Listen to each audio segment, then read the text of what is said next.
Jadi, dulu saat aku coba untuk turunin berat badan, aku sudah melakukan semuanya. Udah kurangin makanan, sudah olahraga setiap hari, sudah nggak makan lemak, gula, roti, nasi, makanan yang digoreng, makan tersiksa, sampai lemes. Tapi masih aja nggak bisa turun-turun.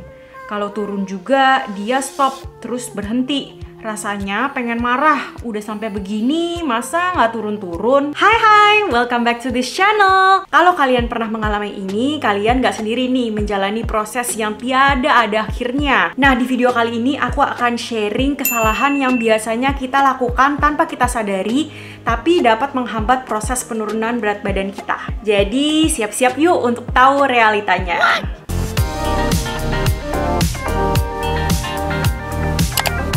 Yang pertama adalah tidak cukup makan. Mungkin kita sudah pada tahu nih tentang kalori, bagaimana kalori dapat mempengaruhi penurunan berat badan kita. Akhirnya kita berusaha untuk mengurangi kalori sebanyak-banyaknya, hitung setiap kalori yang kita konsumsi, kalori yang kita keluarkan, sampai detail. Awalnya rencana diet rendah kalori ini akan menyebabkan berat badan kita turun dengan cepat. Awalnya ya. Tapi ketika kita jadi merasa lapar, kita ngerasa bosen, dan ada hal-hal yang terjadi dalam hidup kita yang membuat kita stres, ini dimana rencana jenis diet rendah kalori akan sulit untuk dijalani. Nah, ketika kita stres atau lagi kelaparan, ini akan meningkatkan nafsu makan kita dan craving atau ngidam makanan. Ini akan menyebabkan yang namanya binge and restrict cycle. Siklus binge dan restrict adalah dimana kita awal mulanya menjalankan diet ketat, setelah itu kita merasa kelaparan dan rasanya ingin nyerah aja. Akhirnya kita jadi makan sebanyak-banyaknya, terus merasa nyesel. Akhirnya kita ulang lagi nih balik ke diet ketat dan siklusnya akan berputar terus tidak selesai. Dengan menjalani diet rendah kalori, kita akan kasih sinyal ke badan kita kalau makanan yang tersedia itu sangat dikit. Akhirnya badan kita taunya kita lagi ada masalah nih. Nah, karena ini badan kita akan coba untuk mempertahankan dan menyimpan semua cadangan energi yang ia punya dari karbohidrat dan lemak. Metabolisme tubuh kita juga akan menurun karena badan kita nggak mau nih ngeluarin energinya. Nah, makanya diet rendah kalori seringkali tidak kita bisa pertahankan untuk jangka panjang. Awalnya memang cepet banget untuk kita dapat hasil, tapi kita bisa balik cepat ke semula. Yang kedua adalah all or nothing mindset. Jadi ini adalah mindset di mana kita berpikir semuanya atau tidak sama sekali. Jadi ini biasanya terjadi ketika kita punya banyak peraturan seputar makanan. Kita punya list makanan yang harus dihindari atau punya list makanan yang boleh dimakan. Jadi setiap harinya kita mempunyai keputusan yang banyak banget nih dengan apa yang kita boleh makan dan apa yang kita nggak boleh makan. Dan seiring berjalannya waktu, kita jadi susah nih untuk mengikuti peraturan tersebut. Contoh, saat kita lagi makan sama temen-temen atau lagi ada acara, kita jadi selalu mikir, aduh mau makan apa ya, makanan apa nih yang boleh dan nggak boleh. Dan ada suatu saat dimana kita makan nih makanan yang kita harus hindari. Akhirnya kita berpikir, ya udahlah, udah gagal nih hari ini, sekalian aja gagal seharian. Nah, ini adalah contoh all or nothing mindset. Ketika kita merasa gagal dengan peraturan kita sendiri, akhirnya kita kecewa nih sama diri sendiri dan mulai lagi keesokan harinya untuk menjalankan peraturan-peraturan itu. Jadi, agar kita tidak terjebak dengan siklus all or nothing mindset ini,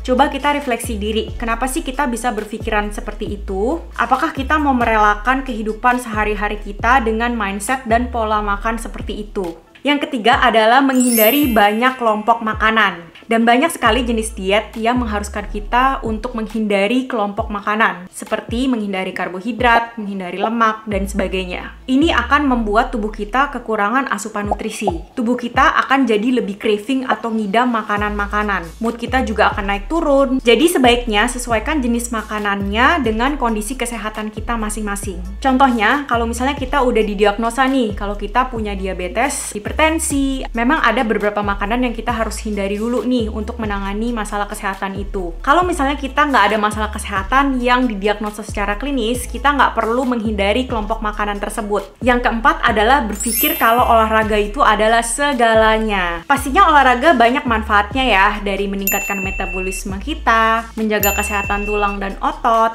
menjaga sistem kekebalan tubuh kita. Nah, kita juga belajar kalau olahraga itu adalah cara untuk mengeluarkan kalori. Nah, ini terkadang membuat kita terlalu fokus nih sama olahraga, karena kita berpikir kita harus mengeluarkan kalori tersebut, atau harus olahraga untuk mendapatkan makanan itu. Dengan mindset seperti ini, kita bisa jadi terobsesi nih sama olahraga dan menyalahgunakan olahraga. Kalau misalnya kita olahraga terus tanpa memberikan diri kita istirahat, tubuh kita akan mengalami stres, kita jadi gampang cedera, sistem kekebalan tubuh kita jadi turun, dan metabolisme kita jadi turun deh. Kalau misalnya metabolisme kita turun, kita jadi cepet capek, dan akhirnya berat badan kita akan susah turun juga. Nah, ini karena tubuh kita akan menyimpan energi untuk mengatasi stres dan juga sistem kekebalan tubuh kita yang turun. Nah, jadinya kita nggak dapet nih manfaat dari olahraga yang sebenarnya. Yang terakhir adalah terlalu tergantung dengan obat-obatan. Memang banyak sekali obat-obatan di luar sana yang mengklaim sebagai mengikat lemak atau membakar lemak.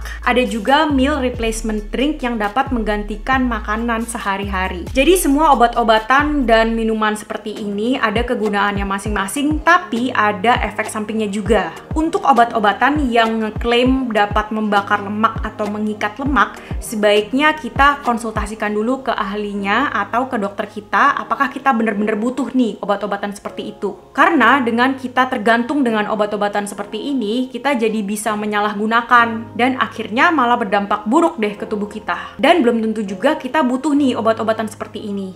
Namanya obat pasti akan ada efek samping ya guys. Nah, untuk meal replacement drink memang ada dan digunakan untuk menggantikan makanan kita sementara. Kita bisa konsumsi meal replacement drink kalau misalnya kita lagi nggak sempat makan atau pengen snacking aja. Tapi kita jangan sampai tergantung dengan meal replacement doang, karena yang namanya replacement drink itu hanya menggantikan sementara aja. Kita masih butuh vitamin dan mineral dari makanan padat yang kita makan sehari-hari.